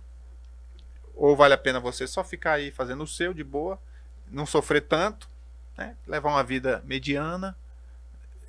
Então, Depende do seu depende. propósito, né? Depende seu do propósito, porque lembrando daqueles mártires da Igreja Católica que morreram, foram mortos porque estavam defendendo a verdade que acreditaram ser absoluta, né? Então pois é, depende do mas propósito. uma verdade que te leva à forca ou à decapitação, Hoje em dia, né? Que é mais difícil. Ah, mas eu acredito que há homens e mulheres, houve, né? Não sei se no mundo atual há, mas há homens e mulheres que lutam e morrem Morrem pelo que pelo acreditam. que acreditam, né? E eu acho bonito isso. mas tu Isso, vai fazer isso? isso é um incentivo. Não, eu não sei se eu faria isso, entendeu? Mas eu quero me tornar uma pessoa que lutaria e morreria por Pra alguém acho que que você certo, ama. Acho que a entendeu? humanidade já passou dessa fase, graças a Deus. Né? A gente já passou dessa É, fase. quem sabe, né? Não sei. É. Por exemplo, eu não tenho filhos ainda, mas se eu tivesse um filho, nossa, acho que eu morreria por ele. Então, esse Mas tipo de a gente coisa. tá falando mais no sentido filosófico mesmo, assim, Não entendi. porque essa relação de mãe e filho, aí já é uma coisa biológica, instintiva mesmo. Aí já é da natureza humana do ponto de vista biológico. Você vai ter um animal lá com filhote, se você mexer no filhote, ele parte para cima. Quer dizer, é instintivo. É dos mamíferos. Nós somos mamíferos. Entendeu? Mas eu tô falando é mais no sentido já de como consciência pensante, Sim. homo sapiens. Mas eu acredito que ainda tem gente, algumas religiões que Não, morrem. mas eu tô entendendo o que ele tá falando. Ele tá falando assim no sentido de que você defender uma ideia, né? Um pensamento, como que as pessoas faziam na época contra a Igreja Católica. Não, o Sol é o centro do universo. E por isso algumas pessoas morriam. Eu acho que assim, vou tomar um exemplo aqui que é o mais conhecido, Jesus, né? O que aconteceu? A brutalidade da humanidade era tão grande que para fazer efeito tinha que ser do jeito que foi, entende? Então assim, a gente já evoluiu um pouquinho de lá para cá. Penso que a maioria, não todos, né? Porque ainda tem gente bruta Sim. igual naquela época. Mas eu acho que enquanto sociedade a gente evoluiu ao ponto de não precisar mais de um sacrifício, de um ato extremo ou de qualquer coisa nessa linha. Deus queira, né?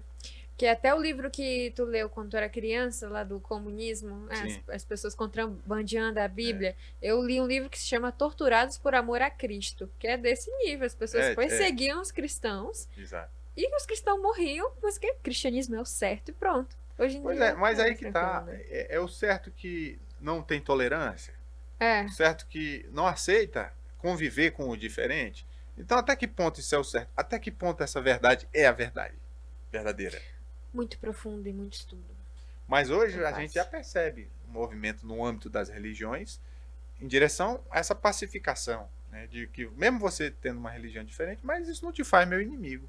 Uma ou outra é que ainda está nessa posição extrema, mas se você for ver hoje, das milhares de religiões que existem, a maioria delas tem base cristã e sempre como uma diretriz a tolerância e o respeito. Sim. Eu acredito que também uma religião, assim, uma religião que ela é criada, que ela propaga o ódio a outro grupo de pessoas, é uma má interpretação da religião em si, entendeu?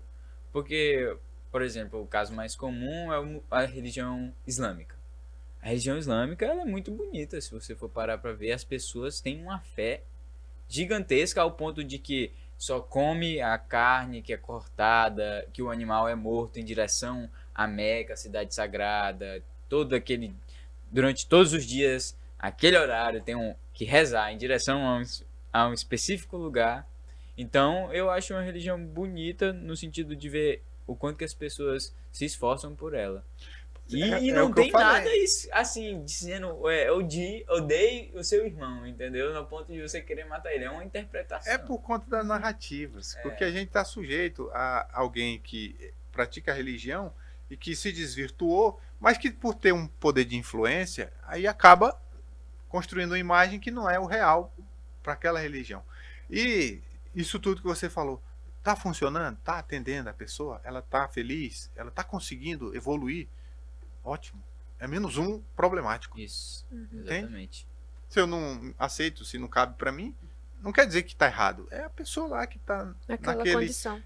naquele grau de percepção e que atende ela. Está ótimo, está ótimo. Entendeu? Acho que é por Agora aí. eu acho que eu entendi. Acho que muitas coisas que aconteceram na humanidade foi porque tinham que acontecer mesmo pra gente estar aqui hoje. Eu concordo. Eu acho que Eu acho que tudo que aconteceu na eu vejo assim humanidade. também, sabe? Tudo. Inclusive no campo pessoal também, né? Hoje, ao olhar para trás e ver tudo que aconteceu na minha vida, faz sentido, né? Muito embora algumas respostas só vieram 10, 20 anos depois, e eu fiquei esperando ali, desesperado, até perder a esperança de um dia entender, mas numa hora eu entendi e aquilo fez sentido. Então isso, mais uma vez, me leva mais perto da paz, Sim, do sossego e da plenitude. entendi. Uma paz interior, eu acho que é uma coisa que não se compra, não se vende, não tem preço aí. E quando você alcança, né, eu posso falar em alguns momentos de paz, porque todos nós estamos sujeitos, eu não digo que tem paz 100%, mas em algum momento eu estou em paz, né? Em algum momento. E aí você entende que é um processo, sabe? Que essa virtude que a gente está buscando, a virtude de viver bem, ser feliz e ser completo, é construção. A gente não sabe o caminho, porque o meu é diferente do teu. Uhum. Eu tenho que passar por quantas quedas para poder firmar em pé e não cair mais. O que eu fico tentando buscar na minha vida é ser uma pessoa pacífica, mas também não deixar as pessoas passarem por cima de mim. Também não ser leviana e boba, mas ser pacífica. Sim. Aí eu fico entrando nesse dilema na minha vida. Não, eu tenho que ter paz, mas também não posso ser boba. Algo assim. Eu já peguei um ditado para mim que é assim: você não pode ser besta e nem pode ser muito besta. Né? Faz Você nem sentido. pode ser soberbo, arrogante, mas também não pode ser uma pessoa que não tem uma autodefesa, que não Uma tem personalidade, uma um opinião. mecanismo de se manter vivo. Porque se você perder o corpo que você está usando, como é que você vai continuar? Se você for bom ao ponto de deixar que todo mundo faça o que quer com você, como é que você vai se ajudar? Né? É bom que eu falo, e aí você está sendo bom para os outros e ruim para você. Então, mais uma vez, a questão do equilíbrio. Você saber o ponto de colocar um limite.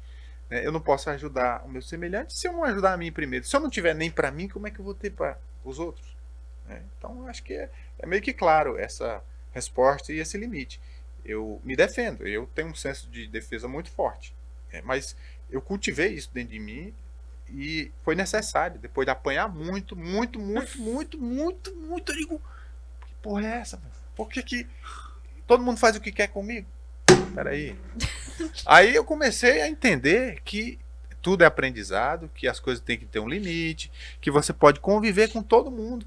Porque um não, ele pode ser dito de forma branda, em voz baixa, Sim. e ele pode ser repetido inúmeras vezes da mesma forma, sem você agredir ninguém, você só vai dizer não. Entendeu? Então o não, ele é tão ou mais importante quanto o sim nessa caminhada, né? É como eu vejo, né?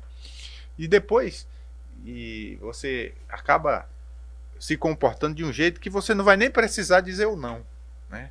Porque a sua construção de realidade já vai abrindo portas que você quer que sejam abertas e fechando outras lá na frente, que, sabe? É como eu hoje, às vezes eu tô aqui assim, parado, ó, assim, aí nego não entende o que eu tô fazendo. Eu tô trabalhando, cara. Eu tô resolvendo coisa de daqui a 6 meses. Tô aqui. Tô resolvendo coisa de daqui a 6 meses. Pra quando chegar daqui a 6 meses, eu não ter que resolver um problema grande, aí eu já tô resolvendo ele aqui, ó, enquanto ele ainda vai nascer. Eu vejo, ele tá nascendo ali, ó. Daqui a 6 meses ele vai estar desse tamanho, vai acontecer isso, isso, isso.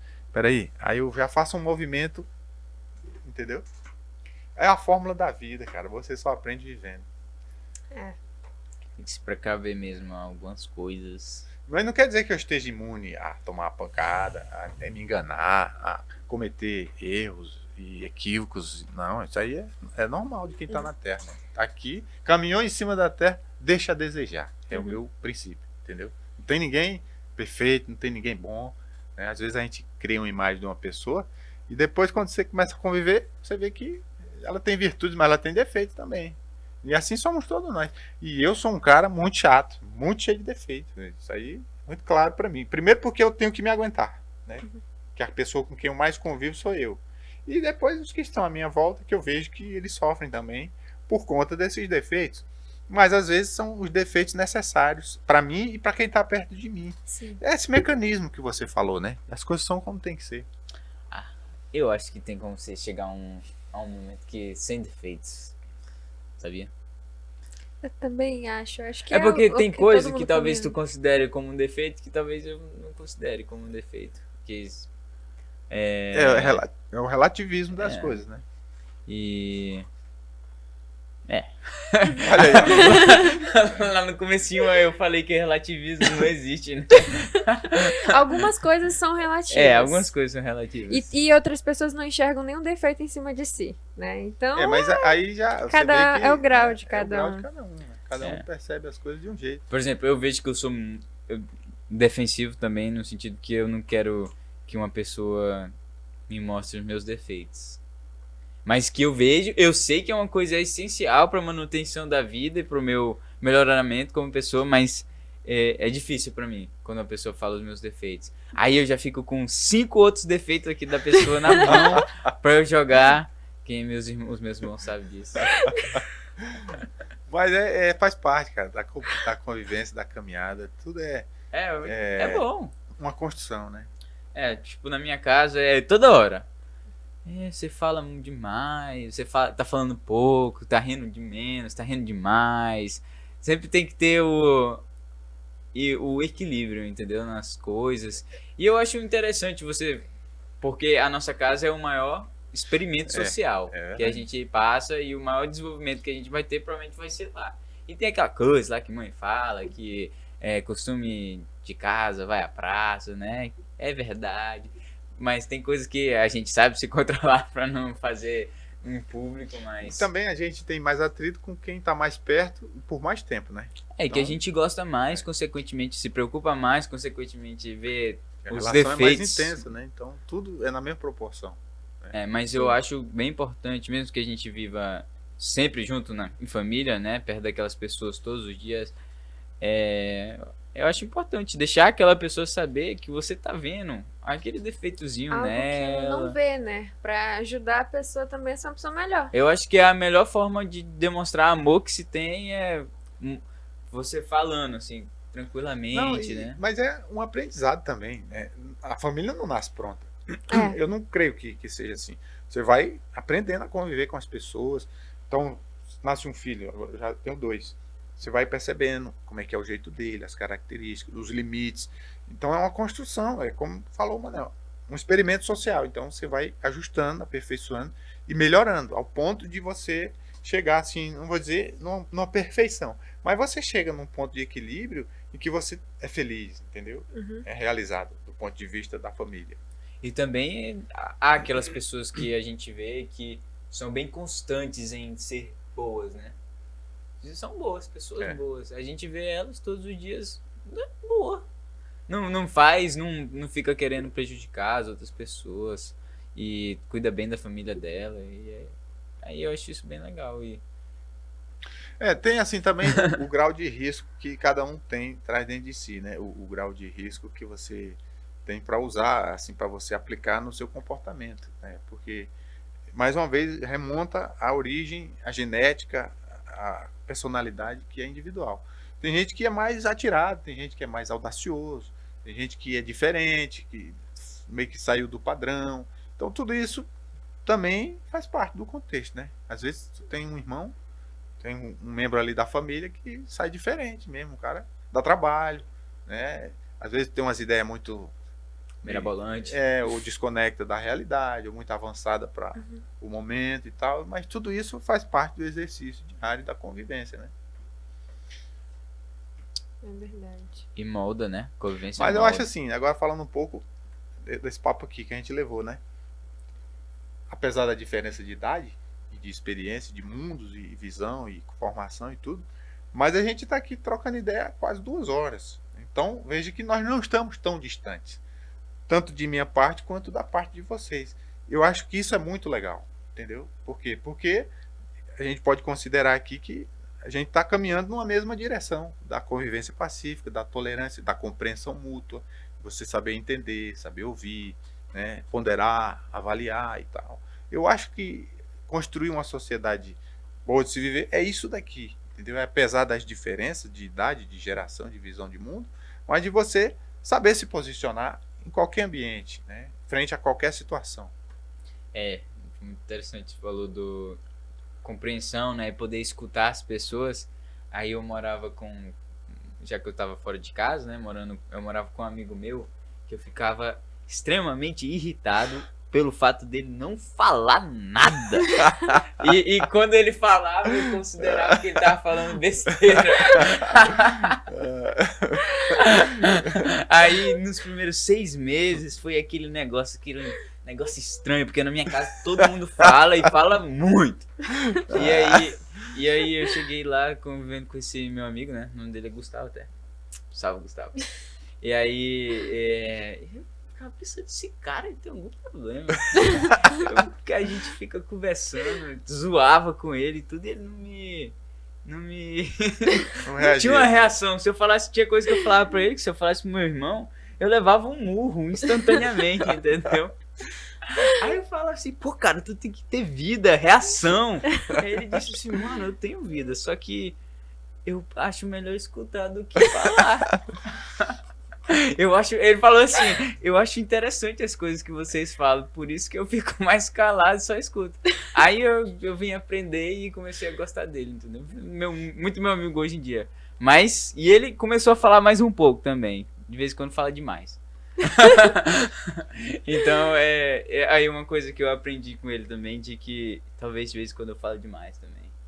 E é bom mas a gente tem que também não pegar muito firme nisso, tipo assim, eu tô falando de mim, né? Sabe, de ser menos exigente, de não ficar tão chato na cobrança, na autocobrança, porque senão fica chato, cara.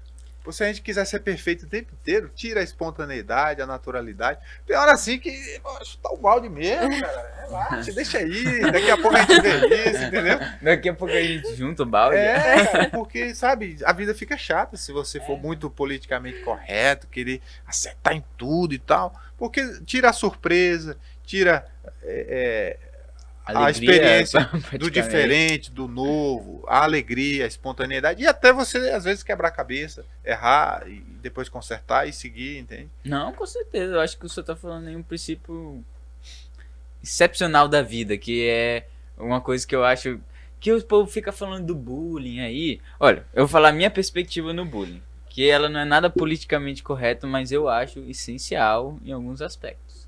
Com certeza o bullying maldoso, aquele que agride, se você não tem uma intimidade suficiente para agredir, porque eu acho que a agressão entre irmãos é essencial também, porque ali você tá treinando, porque se algum malandro quiser te bater defesa, na rua, você tem a capacidade de se defender. E também, falando nesse aspecto, né, eu acho que é essencial. Porque meu irmão fez muito bullying comigo, de fato. Eu era um pouquinho gordinho e tal. Aí ele falava assim, ei, gordinho. Rapaz, ele ficou uns 2 anos inteiro me chamando de gordinho, me esqueceu o meu nome. E ele me incentivou a querer emagrecer, entendeu? Quando ele ia jogar futebol, o Thiago fala, lá vem o gordo. Mas cara, eu também acho que o bullying, ele tem a sua utilidade. Ele é que nem barro. Ele traz imunidade. Eu acho que eu tinha orelha de abano. Depois, com 15 anos, eu fiz a cirurgia. Eu também. Eu também era bem gordinha. Eu passei a minha infância toda sofrendo bullying, cara. Na escola, em casa. Não tô imaginar. A turma descia, pau mesmo, zoava. Isso aí, até hoje, eu só agradeço. Por quê? Porque me fez ter resistência emocional. Eu era muito fraco emocionalmente, né? Qualquer coisinha eu chorava, eu ficava... Então essas bullying, briga que eu apanhava, esse tipo de coisa, claro, não é um método ortodoxo, mas me fez o cara que eu sou hoje. Eu me considero alguém razoavelmente preparado para a vida, para resistir, aos revés, né? A me defender, a defender minha família, sabe? A me posicionar. Mas não foi do dia para a noite. Eu precisei de uma caminhada, de sentir muita dor, de entender que a vida não é o que a gente acha que é, muitas vezes, entendeu? Nossa. E entrando nesse tópico, eu acho também a zoação importante A entre os zoação, amigos. fundamental, a zoação. Fundamental. Não, a zoação te dá o espírito de pertencimento, de amizade. Fortalece a amizade. Você a não zoação. zoa com ninguém que É. você não tem intimidade É. com. Sim. A zoação é o melhor de tudo. A zoeira não tem limite, velho. Limites. Assim, já descobri que a zoeira tem limite com pessoas que você não tem a. Mas certo a grau de- zoação é bom. É um momento que você tem mais alegria e felicidade autêntica. A zoação. Eu acho, é aquele momento que você tá com os brother ou com a família, né? E você tá tendo aquele momento sem se preocupar do que você tá falando. É.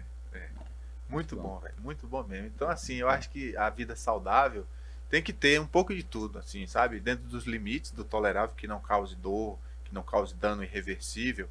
Mas, sabe, você tem que viver a vida com emoção, com intensidade, com reação aí, sabe? Sentir mesmo as coisas no mundo, cara. Porque o mundo, apesar de tudo de ruim que a gente sabe que tem, falou muita coisa aqui, mas o mundo tem um lado bom, velho. Tem um lado bom. Esse mundo aqui é maravilhoso, é excelente. A vida é uma experiência fantástica, surreal, inigualável. Eu quero fechar deixando essa mensagem.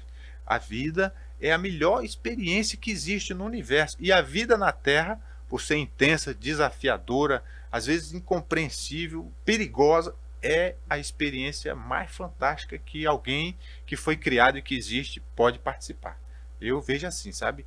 Aqui na Terra pode tudo, tudo, tudo. Você pode sair do zero e você chegar no topo e você construir o que você quiser e você influenciar, ser influenciado, sentir, sabe? É um negócio que não tem nem parâmetros para medir. Então a gente que tem a oportunidade, vocês estão mais novos do que eu, né? Tem mais chão aí pela frente, de experimentar, sabe? De viver, de procurar ter uma responsabilidade consigo mesmo, mas não se privar de viver a vida. Não estou falando de excesso, de desequilíbrio, não estou falando de nada disso. Estou falando de você se dar o direito de arriscar, ser ousado, ser audacioso, pensar grande, sonhar grande e se propor a fazer coisas grandes. Sim. Eu acho assim que a gente tem que se firmar nisso e acreditar mesmo, acima de tudo, acreditar que é capaz. Acreditar que é capaz e ir em frente, fazer e mostrar para as pessoas que nós somos capazes. Porque às vezes a gente tem que fazer isso. Às vezes até tem que esfregar mesmo. Tá aí, ó. Tá feito aqui, ó. Você disse que eu não fazia. Ou se não tiver ainda essa motivação, esse gatilho, mas você fazer para o seu prazer pessoal, olhar para si e dizer, poxa, eu construí uma história, ó. Poxa, eu fiz isso daqui, gostei, tal. Sabe? É isso que é a vida, cara. É você ter alguma utilidade. Uma coisa que meu pai me ensinou, né? Uma parada que o meu pai me ensinou que eu acho bem legal quando ele faz, e eu também quero ser capaz de fazer isso um dia, é ter essa autoconfiança, né? De mostrar para as pessoas e para si mesmo que você é capaz. Aí, pai, ou mãe, aí o meu pai de vez em quando tem hora que ele olha assim, faz assim, aí acontece alguma coisa boa na vida dele, aí ele fala assim: eu sou foda. É o prazer de viver, irmão. Se tu não tiver isso, tu nem levanta da cama de manhã pra trabalhar, pra fazer as coisas, entendeu? Tem que ter esse ego, tem que ter, assim, esse poder de trazer pra si a responsabilidade e os frutos do que você plantou. Senão, isso aqui é meu porque eu plantei. Se tu quer, vai plantar também. Porque tem pra todo mundo. É só É um você exemplo, plantar. né? Exemplo. Pra mostrar pras pessoas, né? E inspirar as pessoas, inspirar. Porque tudo que tem de ruim no mundo aí, de pobreza, de doença, de escassez, dá pra ser corrigido. Dá pra ser corrigido. Não sei se vai dar tempo de todo mundo ter o prazer da abundância e da felicidade. Sim. Mas que tem pra todo mundo, tem. Se fizer direitinho, se distribuir, se organizar, dá e sobra, cara. Um planeta desse tamanho, dá pra suprir todo mundo de tudo e ainda sobra muita coisa. Lógico que o sistema tá capenga, não é justo. Mas a gente tá aqui pra mudar isso, né? Construir um sistema melhor. É que, por exemplo, uma coisa que eu acho que se assemelha muito com isso aí que você tá falando, no Israel, né? Eles plantam no deserto. No deserto. Tem a capacidade de plantar no deserto. E as pessoas, onde as pessoas passam fome? África, que é um imenso deserto. Terra fértil também. E Lá tem área muita terra fértil. Tem muita área fértil. Mas é falta de recursos e tecnologia e conhecimento, principalmente, eu acho. Mas eu tenho fé, sabe? Eu tenho Eu fé também, na eu vida, também. eu tenho fé na humanidade, apesar de tudo que a gente vê de ruim, mas eu tenho fé que as coisas vão melhorar. Mas não é porque vai melhorar espontaneamente, não, porque eu vou fazer melhorar. Você, todos nós. Todo dia eu tô fazendo as coisas melhorar. Primeiro pra mim, é minha família, depois para quem tá perto de mim, depois para quem tá mais longe e tal. E é um movimento que em algum momento o meu movimento vai cruzar com o teu e vai se fortalecer. E uma hora vai dar para todo mundo, entendeu? Então eu acredito nisso, eu vivo por isso e isso me motiva e é o que me faz estar aqui todo dia, ou aqui, onde eu estiver, acreditando, tendo fé que as coisas vão dar certo. Muito legal. Com certeza. Quando vai começar alguma coisa, tem que ter fé que vai dar certo, né? Já deu. Se cara, você, já deu. se você não tiver fé que o que você tá fazendo vai dar certo, quem que vai acreditar em você, pô? Sim, Eu quero acreditar em mim mesmo. Todos os dias. eu também. É difícil, de vez em quando. Mas. Acho que já deu, né? Agora, fim de papo. É. Galera, livro, valeu, o obrigado. livro. É, não, e a gente pode Ah. também, o Rogério, ele tá aqui todo tempo, né? Sempre. Pode ter a segunda parte, terceira parte, quinta parte, sétima parte. Pode. Ou então a gente pode fazer uma roda só pra trocar ideia. Ficar fazendo aqui. É. Às vezes traz alguém, né? Dá pra gente botar um quarto microfone aqui, né? Tá mesmo. Tem espaço aqui. Tem espaço e vai ficar bom o negócio. Qual o livro que a gente anexa no vídeo? Que Ah, você- tem que ter isso daí. Não concluiu ainda, né?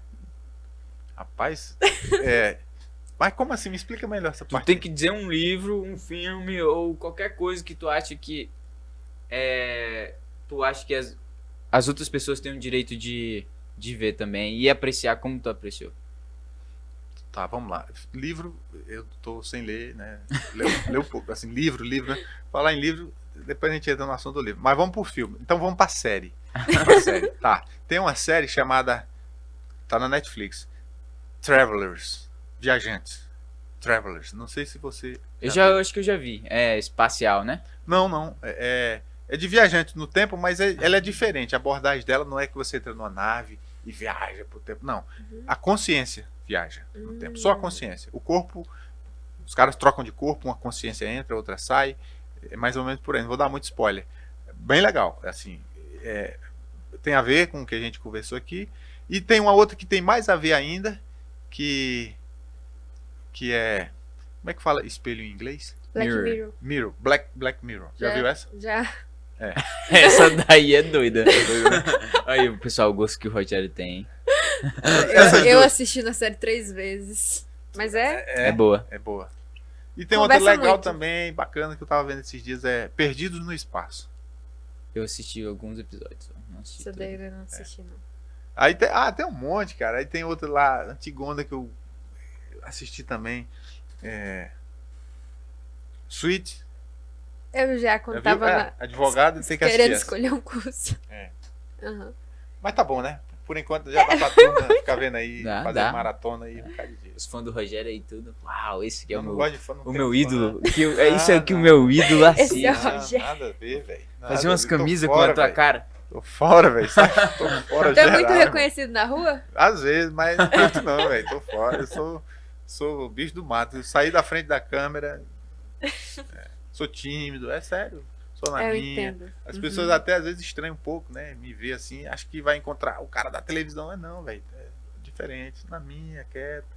Às vezes meio antipático, entendeu? É diferentão, mas Isso aí. tá bom também.